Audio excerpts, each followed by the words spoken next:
जय हिंद कैडेट्स। तो ये है हमारी वीडियो लीडरशिप के ऊपर वीडियो पार्ट 1। क्योंकि ये चैप्टर भी हमारा बहुत लंबा चैप्टर है तो इसकी वीडियोस भी हमने 3 पार्ट्स में बनाई हैं, तो आप तीनों ही पार्ट्स जरूर देखें। तो देखते हैं कि हमारे एग्जाम में लीडरशिप में से कितने मार्क्स का क्वेश्चंस आने वाले हैं। ए सर्टिफिकेट में जो कैडेट्स अपेयर होंगे उनके लिए लीडरशिप का पोर्शन रहेगा 20 मार्क्स का और सिर्फ रिटर्न रहेगा, कोई प्रैक्टिकल नहीं होगा। ऐसे ही बी सर्टिफिकेट वाले कैडेट्स के लिए 18 मार्क्स का और सी सर्टिफिकेट वाले कैडेट्स के लिए 20 मार्क्स का। तो जैसा कि हमने हमारे एनसीसी एम्स में भी पढ़ा है कि एनसीसी का जो एम्स होते हैं, उद्देश्य होते हैं, उनमें सबसे पहला है to develop character, comradeship, discipline, leadership and a secular outlook, spirit of adventure, ideals of selfless service among the youth to make them useful citizen। तो इसमें लीडरशिप बहुत इम्पॉर्टेंट है क्योंकि एनसीसी कैडेट्स में एनसीसी अपनी ट्रेनिंग के जरिए leadership skills को बहुत डेवलप करता है। क्या होती है लीडरशिप? आप में से बहुत से कैडेट्स को अगर मौका मिला होगा पीडीएलएस कैप्सूल अटेंड करने का या बेसिक लीडरशिप कैंप या एडवांस लीडरशिप कैंप अटेंड करने का, तो ये हमारा जो चैप्टर है इसी के ये नेतृत्व की परिभाषा और गुणों पर और उसके ट्रेड्स पर आधारित है। नेतृत्व के साथ ही व्यक्तित्व का विकास पूरी तरह से संभव होता है क्योंकि वो उसका एक इम्पॉर्टेंट अंग है। इसीलिए आपने सुना भी होगा personality development and leadership skills capsule उसे हम बोलते हैं। जब लीडरशिप स्किल्स को डेवलप करने के लिए कोई कैप्सूल रन किया जाता है एनसीसी कैंप्स के अंदर, तो क्या होता है? नेतृत्व या लीडरशिप, नेतृत्व उस कला को कहते हैं या उस क्षमता को कहते हैं जिसके द्वारा कोई भी व्यक्ति अन्य व्यक्ति या व्यक्तियों के समूह को प्रभावित कर पाता है, उसे प्रेरित कर पाता है या उसका मार्गदर्शन कर पाता है। So basically, leadership is an art or the ability to influence others and guide others to achieve some common goals of shared vision। बहुत जरूरी है नेतृत्व में एक साझा लक्ष्य के प्रति प्रेरित करना और मार्गदर्शन करना। कुछ लोगों में ये गुण जन्म से ही विद्यमान होता है और जबकि कुछ लोगों में शिक्षा विकास के जरिए एक मुकाम हासिल करने के बाद अचीव होता है, डेवलप होता है। सिग्निफिकेंस, इसका महत्व क्या है? किसी भी ऑर्गेनाइजेशन या टीम की जो सफलता है या असफलता है वो इस पर निर्भर करती है कि उसका नेतृत्व कैसे हाथों में है। कुशल नेतृत्व के साथ ही कोई ऑर्गेनाइजेशन सफल होती है। जब किसी ऑर्गेनाइजेशन और टीम में सभी लोग एक ही लक्ष्य के लिए कार्यरत होते हैं, प्रयास कर रहे होते हैं, तो ऐसे में बहुत जरूरी है सही मार्गदर्शन पाना, क्योंकि सभी लोग अलग अलग विचारों से प्रेरित होते हैं और ऐसे में सही विचार कौन सा है जो उन्हें सफलता की दिशा में अग्रसर कर सकता है, इसके लिए नेतृत्व की जरूरत होती है। और एक अच्छी लीडरशिप से लाभ हमें क्या क्या मिलता है? आत्मसम्मान मिलता है, आत्मविश्वास मिलता है, सहयोग मिलता है साथियों का, सबॉर्डिनेट्स का।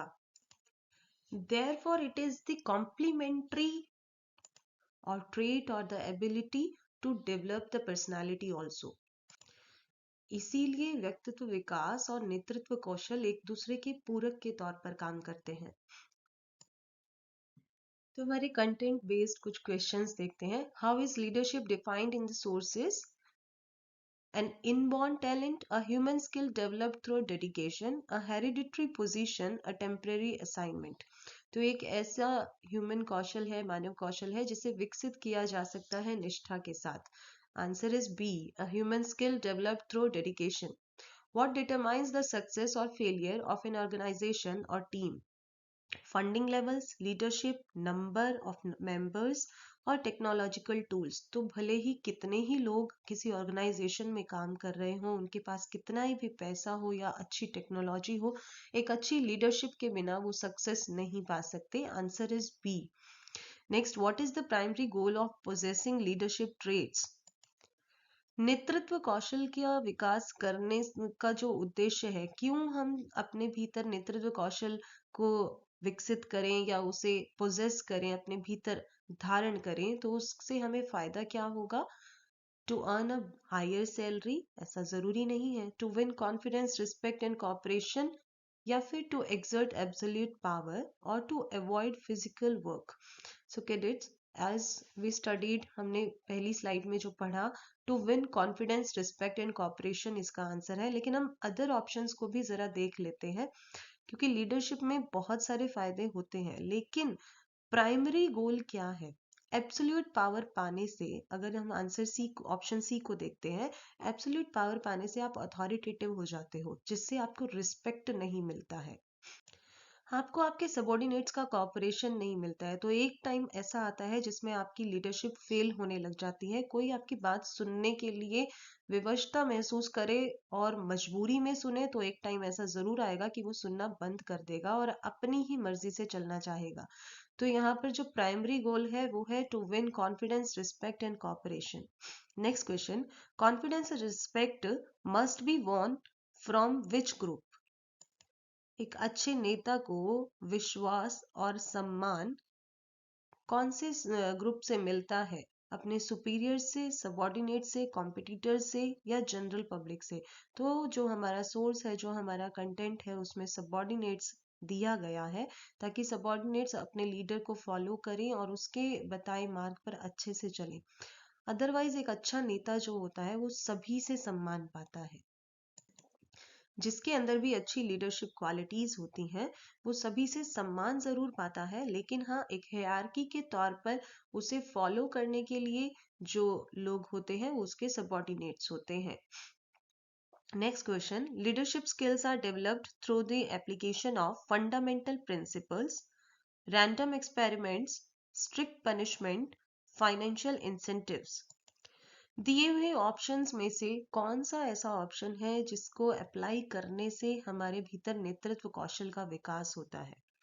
तो कठोर दंड से नहीं हो पाएगा, ऐसे ही जो मर्जी हम एक्सपेरिमेंट करें तो उससे भी नहीं हो पाएगा, या फिर फाइनेंशियल इंसेंटिव से भी नहीं होगा। जब हम मौलिक सिद्धांतों का पालन करते हैं, अच्छे नियम और अनुशासन का पालन करते हैं, तभी हमारे भीतर नेतृत्व कौशल का विकास हो पाता है। Answer is A, fundamental principles. Leadership is considered the single underlying factor for organizational success or failure, individual wealth, national elections, personal hobbies. The answer is A, organizational success or failure. Leadership, personality development, ये कुछ ऐसे chapters हैं cadets जिनमें question answer आपको बहुत confusing type से लग सकते हैं, इसीलिए बहुत जरूरी है जल्दबाजी ना करें, किसी भी ऑप्शन को सिलेक्ट करने से पहले सभी ऑप्शंस को अच्छे से देख लें, और जो भी ऑप्शन आपको लग रहा है कि वो इसका आंसर हो सकता है, उसके बाकी ऑप्शंस में देखें कि किस कारण से वो उसका आंसर नहीं हो सकता है, क्योंकि इस बार नेगेटिव मार्किंग भी है बी और सी सर्टिफिकेट के लिए। So be attentive while attempting any question. तो इस प्रश्न में अगर हम देखें तो इलेक्शंस लीडरशिप के लिए कोई रिस्पॉन्सिबल सिंगल अंडरलाइंग फैक्टर तो बिल्कुल भी नहीं है, उसमें बाकी बहुत सारी चीजें इन्वॉल्व होती हैं। लोग किसे चुनने वाले हैं, नेशन किसे चुनने वाला है अच्छा लीडर, उसके लिए लीडरशिप एक सिंगल अंडरलाइंग फैक्टर अभी तक तो भारत में नहीं हुआ है। पर्सनल हॉबीज, इंडिविजुअल वेल्थ, ये सब भी नहीं है। तो जिस के कारण, लीडरशिप के कारण, जिस चीज को हम अकेला देखते हैं कि उसके बिना पॉसिबल ही नहीं है, वो है किसी भी संस्था की सफलता और उसकी असफलता, अंडर ऑर्गेनाइजेशनल सक्सेस और failure. Answer is A. Seventh question, a leader's primary goal involves winning the cooperation of outsiders, subordinates, investors, equipment manufacturers. तो जैसा हमने पहले भी डिस्कस किया, it is the subordinates. Answer is B. The question is somehow repeated. Which of the following is essential for a human skill to become leadership, to become a good leader, or to achieve a good leadership? Dedication, passive observation, luck और high birth? तो answer is dedication. Dedication के जरिए ही हम अच्छी leadership को हासिल कर सकते हैं।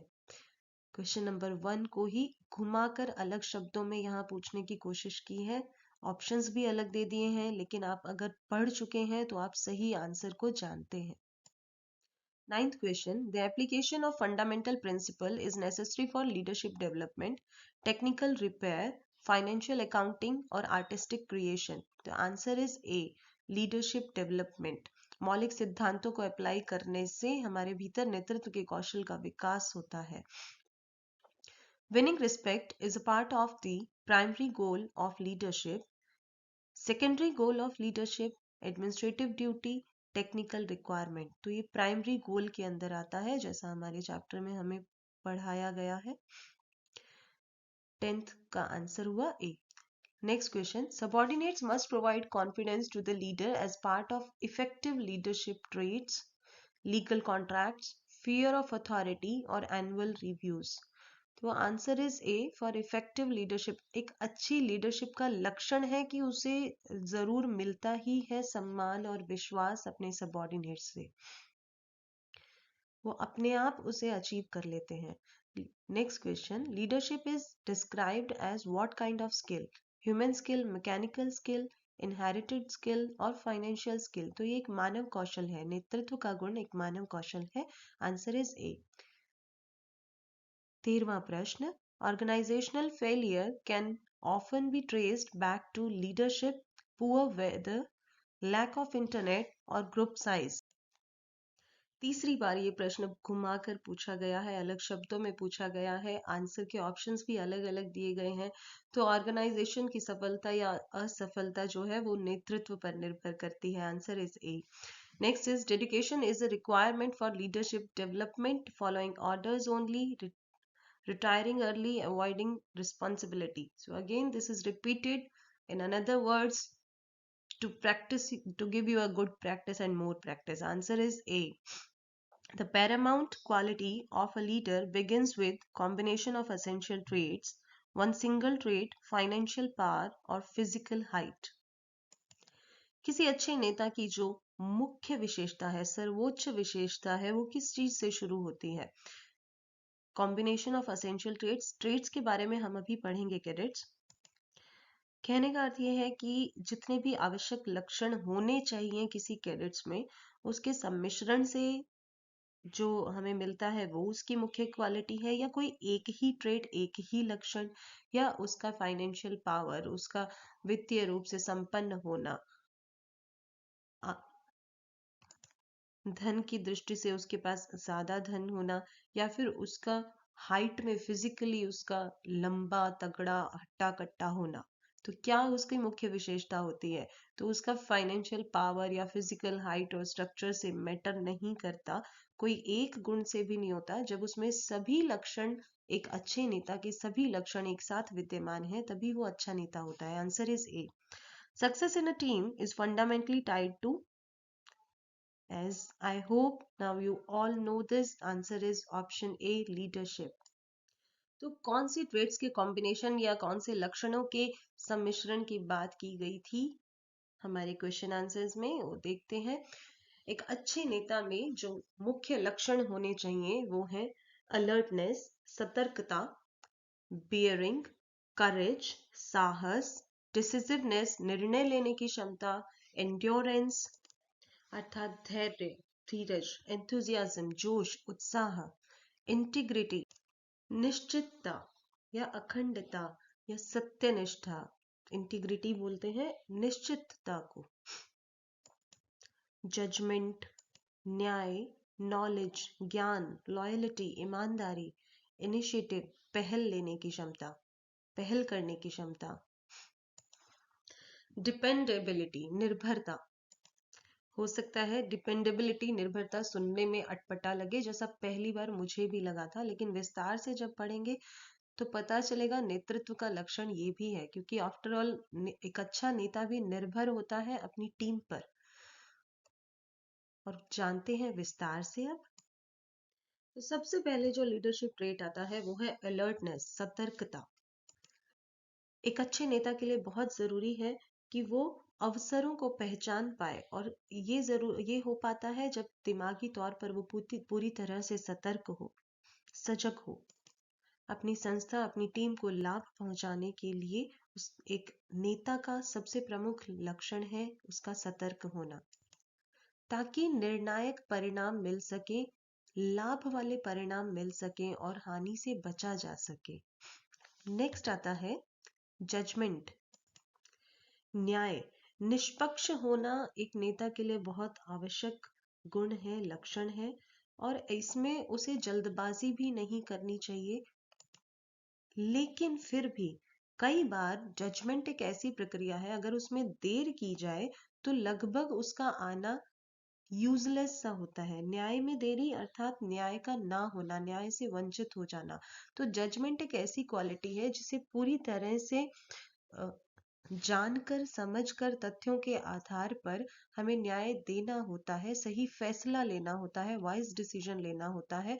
और जिसके अंदर जजमेंट, न्याय वाला ट्रेट, लक्षण मौजूद होता है, वो अपने आप इसको समय के साथ कर पाता है, जल्दी कर पाता है, क्विकली डिसीजन, वाइज डिसीजन ले पाता है, और एक ऐसा डिसीजन ले पाता है जो बायस्ड फ्री हो, निष्पक्ष हो, सही पर, सच्चाई पर आधारित हो। अगला प्रमुख लक्षण नेतृत्व का आता है नॉलेज, ज्ञान। कैसे वो सही डिसीजन ले पाता है? जब उसे सही ज्ञान हो। अपने बाकी टीम मेंबर्स या संस्था के बाकी सभी सदस्यों के कंपैरेटिव एक अच्छे लीडर में ज्यादा ज्ञान होना बहुत जरूरी है, तभी वो उन्हें अच्छे से लीड कर पाएंगे। नेक्स्ट ट्रेट है डिसिसिवनेस, निर्णय लेने की क्षमता। सही समय पर सही निर्णय लेना किसी भी संस्था को सफलता देने के लिए बहुत ज्यादा जरूरी है। समय की बर्बादी कर देने से भी बहुत ज्यादा हम अपनी अपॉर्चुनिटीज को कई बार गवा देते हैं। तो ऐसे में बहुत सारे ऑप्शंस जब हमें दिए जा रहे हैं, बहुत सारे निर्णय, बहुत सारे हमारे सामने चुनाव मौजूद हैं, तो उसमें सही को चुन पाने की क्षमता, निर्णय सही से ले पाने की क्षमता एक इम्पॉर्टेंट ट्रेट है, मुख्य लक्षण है एक अच्छे नेता का, जिसके तहत उसके द्वारा लिया गया निर्णय किसी अन्य के प्रभाव से परे होते हुए एक सफलता की दृष्टि से इम्पॉर्टेंट होता है। कौन सा ऐसा निर्णय रहे जो औरों के प्रभाव की बजाय सिर्फ संस्था के लाभ को, संस्था के एक कॉमन गोल और प्रॉफिट को देखकर लिया जा पाए। नेक्स्ट आता है बियरिंग, जिसके अंतर्गत किसी भी नेता की जो शारीरिक फिजिकल अपीयरेंस है, ड्रेस है, उसका ड्रेसिंग स्टाइल है, या फिर उसका खड़े होने का तरीका, उसका पोस्चर, वो सभी चीजें भी उसके सबॉर्डिनेट्स को आकर्षित करती हैं और सुनने के लिए प्रेरित भी करती हैं। अगला आता है इंटीग्रिटी, नैतिक रूप से किसी भी नेता का पूरी तरह से ईमानदार होना, अपने टीम को लेकर वफादार होना इसके लिए बहुत जरूरी होता है। इंटीग्रिटी का अर्थ यही है, पूर्ण रूप से सत्यनिष्ठ होना, ईमानदार होना। और एक और चीज हम इसे निश्चितता के तौर पर भी देखते हैं। एक अच्छे नेता की जो सबसे सुप्रीम क्वालिटी है और जो उसे औरों से अलग करती है, जो उसकी सबसे बड़ी संपत्ति है, वो है सही तरीके से, लॉजिकली रीजनिंग तरीके से, तार्किक रूप से सही सोचने की क्षमता। जब टीम के बाकी सभी लोग सोचना बंद कर देते हैं या किसी डर में होते हैं, ऐसी स्थिति में भी जो सही नेता होता है, अच्छा नेता होता है, वो सही सोच पाता है, अपने विचार क्षमता के कारण, अपने तार्किक क्षमता के कारण वो सही निर्णय ले पाता है। तो ये सभी इंटीग्रिटी के अंदर आता है। नेक्स्ट हमारा ट्रेट है करेज, साहस। अपनी परवाह किए बिना किसी फिजिकल लेवल पे अगर चोट का रिस्क हो तो भी हम साहस रखें और हिम्मत से आगे बढ़ पाए, अपना निर्णय पे कायम रह पाए। तो और दूसरा आता है करेज, जो है उसे फिजिकल करेज या मॉरल करेज के रूप में हम देखते हैं। फिजिकल करेज में इंक्लूड होता है फिजिकल लेवल इंजरी का रिस्क, और जबकि मॉरल करेज में कोई भी नेता यदि अपनी छवि, अपनी प्रतिष्ठा को भी दांव पर लगाकर एक अच्छा निर्णय लेने की हिम्मत कर पाता है, तो वो मॉरल करेज में आता है। स्वार्थ से परे होकर जब वो निस्वार्थ रूप से सामूहिक हित के बारे में सोचता है, तो ये मॉरल करेज का हिस्सा होता है। अगला आता है लॉयल्टी, ईमानदारी। अपने संगठन और साथियों के प्रति ईमानदार होना एक इम्पॉर्टेंट लक्षण है जो उसे विश्वास और सम्मान बदले में वापस लौटाता है सबॉर्डिनेट्स के जरिए। नेक्स्ट आता है इंड्योरेंस, धैर्य, धीरज। कभी भी कोई भी कार्य करने से जरूरी नहीं कि हमें तुरंत सफलता प्राप्त हो, तो ऐसे में स्टैमिना अच्छा होना जरूरी है और धीरज होना बहुत जरूरी है। पेशेंस के साथ ही हम अपनी सफलता को अच्छी तरीके से पा सकते हैं, वरना जल्दबाजी में, हड़बड़ाहट में हम कई बार गलतियां करके अपनी सफलता को और दूर पहुंचा देते हैं, अपनी मंजिल को अपने से और दूर कर देते हैं। तो एंड्योरेंस भी एक इम्पॉर्टेंट लक्षण है। नेक्स्ट आता है डिपेंडेबिलिटी, जिसके अंदर जो हम पहले भी बात कर रहे थे, निर्भरता। निर्भर होता है एक अच्छा नेता अपने टीम मेंबर्स के ऊपर। तो इसके लिए जरूरी है कि वो अपने टीम मेंबर्स के सामने उच्च आदर्शों को रखे, हाई स्टैंडर्ड्स को रखे, विश्वसनीयता को बढ़ाए और अपनी इंस्ट्रक्शंस को बहुत अच्छे तरीके से अपने सामने वाले लोगों पर के सामने रखे, ताकि वो उसकी बात माने। अगला आता है इनिशिएटिव। एक अच्छे नेता का सबसे इम्पोर्टेंट गुण कि वो खुद पहल करता है किसी भी काम को करने की। Instead of giving orders to others, वो दूसरों को ऑर्डर देने से पहले एक अच्छा एग्जाम्पल सेट करता है, किसी भी काम को खुद करने की इच्छा जाहिर करके और उस काम में लग कर। नेक्स्ट है एंथुजियाज्म, जोश। जब एक अच्छा नेता खुद एक उत्साह में, एक जोश में और एक सकारात्मक भावना से काम में जुटता है, तो अपने आप कई बार बिना इंस्ट्रक्शंस के भी, बिना ऑर्डर्स के भी सबॉर्डिनेट्स उसे फॉलो करने लगते हैं। और अब देखते हैं कुछ प्रश्न। Alertness is defined as the ability to seize physical objects, fleeting opportunities, power from others or subordinates ideas. सतर्कता को किस रूप में परिभाषित किया जाता है? किसी शारीरिक, किसी फिजिकल ऑब्जेक्ट के रूप में, या क्षणभंगुर अवसरों के रूप में, या दूसरों की शक्ति के रूप में, या फिर सबॉर्डिनेट्स के आइडियाज के रूप में। तो सतर्कता जो है वो एक क्षणभंगुर अवसर होता है किसी नेता के पास। बहुत ही कम अवसरों में से एक ऐसा अवसर कि जब उसे सही निर्णय लेना है, और वो सतर्कता की सहायता से ही हो सकता है। Next is seizing fleeting opportunities leads to confusion, decisive results, slower work और personal profit only। तो ये जो है, जब हम क्षणभंगुर अवसरों की बात करते हैं, तो इसका अर्थ होता है बहुत ज्यादा अपॉर्चुनिटीज, बहुत ज्यादा ऑप्शंस, बहुत ज्यादा वेरिएशंस ना देना। तो जब हमारे पास कम अपॉर्चुनिटीज, कम अवसर होते हैं, तो उससे हम जल्दी निर्णय ले पाते हैं, डिसिसिव रिजल्ट हो पाता है। Answer is B. Next is bearing involves maintaining a desirable physical appearance and dress, or bank balance, or secret identity, और office space। तो as we studied, bearing का अर्थ होता है physical appearance और हमारे dressing sense से। Next is the purpose of bearing is to hide mistakes, influence others, intimidate enemies, और save time। तो bearing का जो उद्देश्य है वो लोगों को आकर्षित करने से, उन पर प्रभाव डालने से होता है। It is answer B, influence others.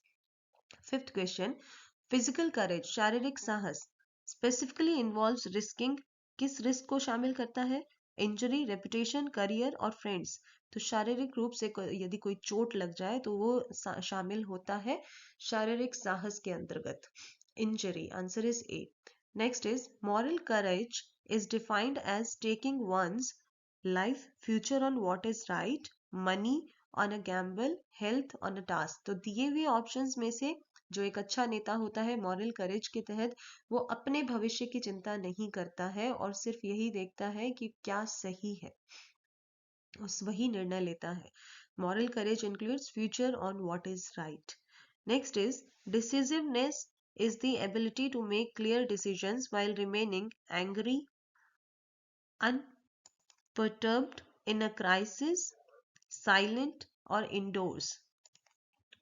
Unperturbed means शांत रहना, किसी भी विचलित अवस्था में, बहुत एक्सट्रीम सिचुएशंस में भी विचलित ना होना, शांत रह पाना क्राइसिस के समय। तो जो डिसिसिवनेस की जो एबिलिटी है, सही निर्णय लेने की क्षमता है, सही निर्णय लेने से हमारे भीतर यही विकसित होता है और यही उसका रिजल्ट होता है कि हम शांत रह पाते हैं मुश्किल से मुश्किल परिस्थिति में। Answer is B. Next is dependability requires setting high standards for speed, reliability, cost cutting, creative writing. तो आंसर इज बी। इससे हमें रिलायबिलिटी के जो उच्च आदर्श हैं, स्टैंडर्ड्स हैं, उनकी जरूरत होती है। Let's see few more questions. A dependable leader carries out instructions to the minimum standard, the best of one's ability, avoid punishment, please everyone. Answer is B, the best of one's ability. Next is endurance is the stamina to start a project, finish a task, discuss a plan or delegate work. तो answer is option B, finish a task. किसी काम के खत्म होने तक धैर्य रखना, patience रखना एंड्योरेंस कहलाता है। और उसे जारी रखना, stamina to carry on the work till it finishes, that is called endurance. Which adage summarize endurance? A healthy mind in a healthy body. Time is money, knowledge is power, practice makes perfect. So as we studied in our content, it is a healthy mind in a healthy body. क्योंकि जब हमारा शरीर स्वस्थ होता है तभी हमारा मन स्वस्थ रहकर हमें उस काम में जारी रखने की, निरंतरता बनाए रखने के लिए प्रेरित कर पाता है। तो इसमें शारीरिक रूप से और मानसिक रूप से दोनों ही तरीके से स्वस्थ होना जरूरी है ताकि हमारे भीतर काम को लगातार जारी रखने की प्रेरणा बनी रहे। Next question. Integrity is defined as absolute honesty in physical strength, moral character, financial records और speech only. तो जो integrity है वो एक moral character है। Next is integrity must be such that it cannot be compromised or altered, measured, seen by others, taught to children. तो integrity ऐसी ही होनी चाहिए कि वो कॉम्प्रोमाइज ना हो या उसे चेंज ना किया जाए, ऑल्टर ना किया जाए। नेक्स्ट, तभी अगर ऑल्टर कर देंगे तो वो निश्चितता तो खत्म हो गई। निश्चित मीन्स जो कभी अल्टर ना किया जा सके। Next is how much knowledge must a leader possess compared to their men? The same amount, more knowledge, less knowledge, only technical knowledge.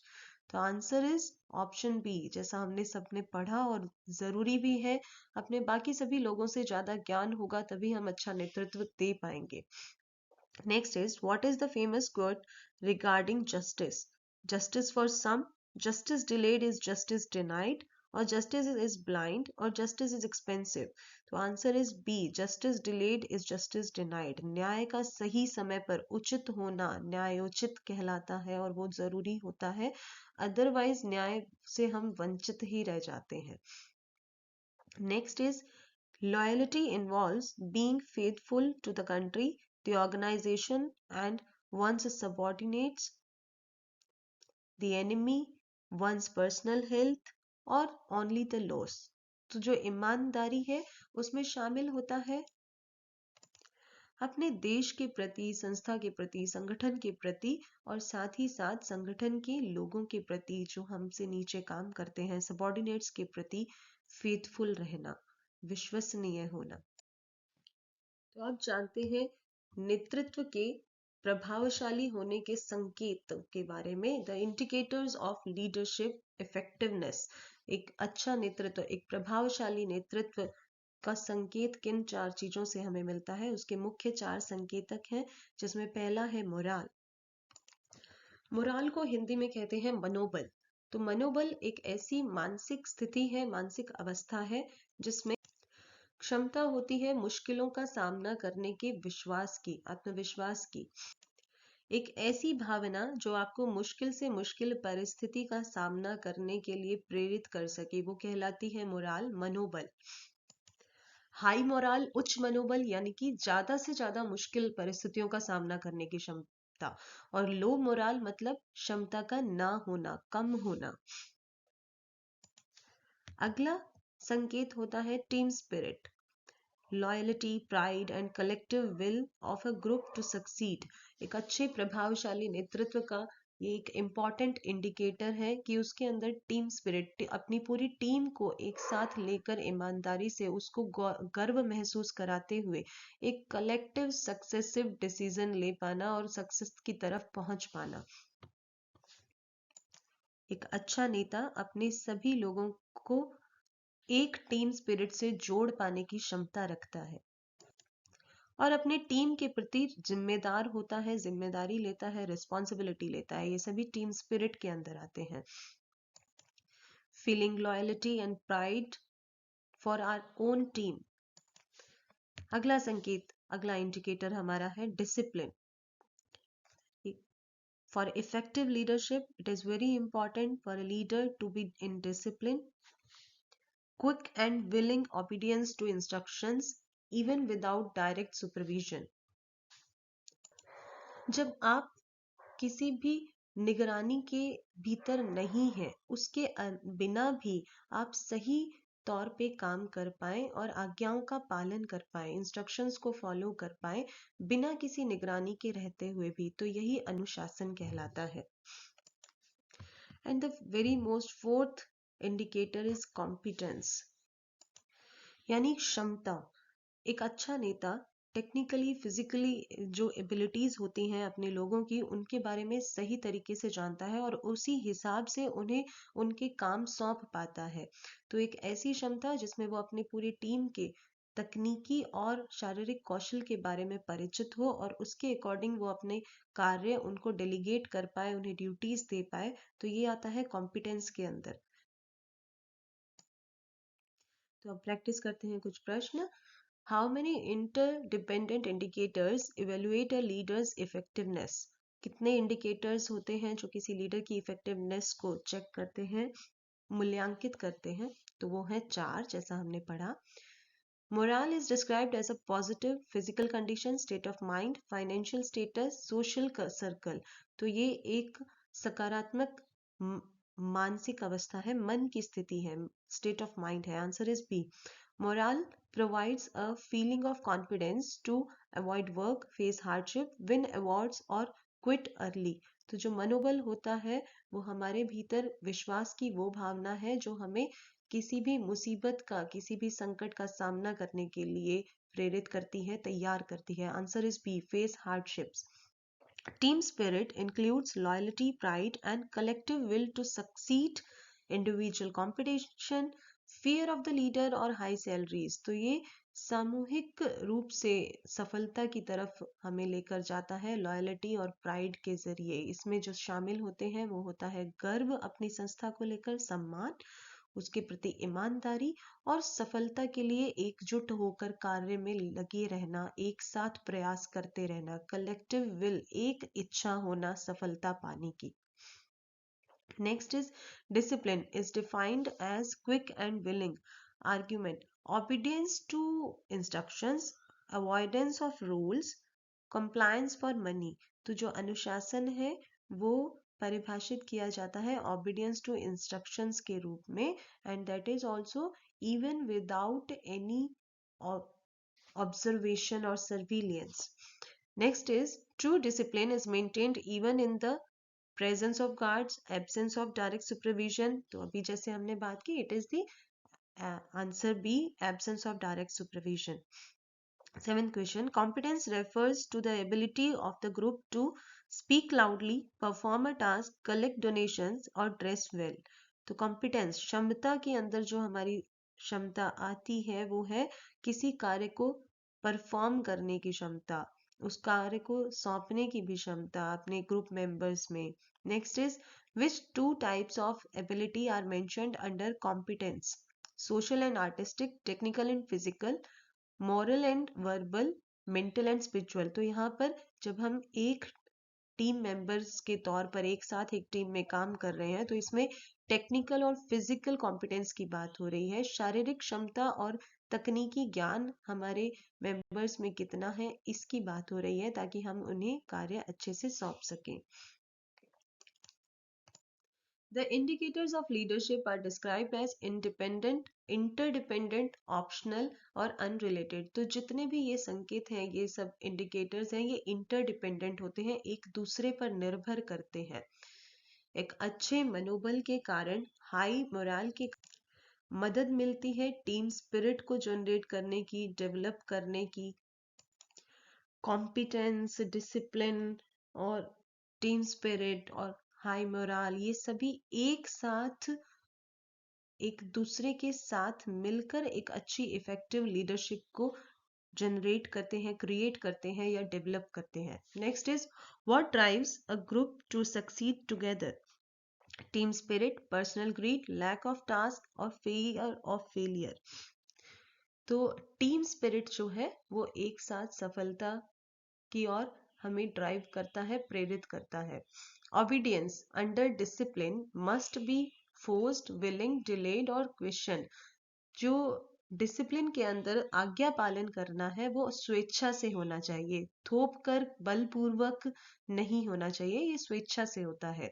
A positive state of mind is a hallmark of morale, competence, technical skill, physical strength. So as we studied, it is option A, morale. मानसिक स्थिति का सकारात्मक होना morale कहलाता है। ये morale के बारे में बात हो रही है। 13th question, performance of a task requires competence, only morale, only team spirit, only discipline. किसी कार्य की जो परफॉर्मेंस है, उसकी सफलता है, वो किस पर निर्भर करती है? किसी भी काम को परफॉर्म करने के लिए हमें क्षमता की जरूरत होती है। बिना किसी क्षमता के हम कोई कार्य कर ही नहीं सकते। Next is direct supervision is not necessary for discipline, competence, material motivation, physical training। तो अनुशासन को जो परिभाषित किया गया है उसी में ये आता है कि बिना किसी डायरेक्ट सुपरविजन, बिना किसी प्रत्यक्ष निगरानी के भी अगर हम आज्ञाओं का, इंस्ट्रक्शंस का पालन कर रहे हैं तो ये एक अच्छा अनुशासन को प्रतिबिंबित करता है। Next is collective will is the core of team spirit, intellectual motivation और इंडिविजुअलिज्म। सामूहिक इच्छा, एक इच्छा होना, collective will is the core of team spirit. Answer is option A. How is the leaders effectiveness primarily evaluated? कैसे किसी अच्छे नेता की जो प्रभावशाली नेतृत्व गुण है उसको कैसे मूल्यांकन किया जाता है, उसको कैसे इवेल्युएट किया जाता है? By their age, through 4 indicators, by their height, by their wealth. तो ये चार जो संकेत हैं इसी से उन्हें इवेल्युएट किया जाता है। यदि ये चारों किसी में है तो वो एक अच्छा नेता, एक प्रभावशाली नेतृत्व कहलाता है। So this is the short video on leadership, this is the part 1। और पूरी जानकारी के लिए, अच्छे से इस चैप्टर को तैयार करने के लिए अगले पार्ट्स को भी ज़रूर देखें और अपने दोस्तों के साथ भी शेयर करें ताकि उनके एग्ज़ाम भी अच्छे से हों। And save your self with negative marking. इस पोर्शन में और पेपर 3 में बहुत सारे क्वेश्चंस ऐसे होते हैं जो आपको लगेगा कि इसके सभी ऑप्शंस इसके आंसर हैं, पर फिर भी हमें अपने कंटेंट के हिसाब से जो बिल्कुल सटीक उत्तर है उसी को चुनना है, जिसका मैंने आपको आइडिया दिया कि आप बाकी सभी ऑप्शंस को भी ध्यान से पढ़ें और देखें कि कोई ऑप्शन इस प्रश्न का उत्तर क्यों नहीं हो सकता है। पहले अपने सही उत्तर को चुनने से पहले बाकियों के ना होने का भी सही फैसला लें कि वो क्यों नहीं है, और तभी किसी आंसर को सेलेक्ट करें और सही तरीके से उसे अपने OMR शीट में फिल करें ताकि आप नेगेटिव मार्किंग से बच सकें। So like this video and share this and comment if you want to ask any question. Jai Hind.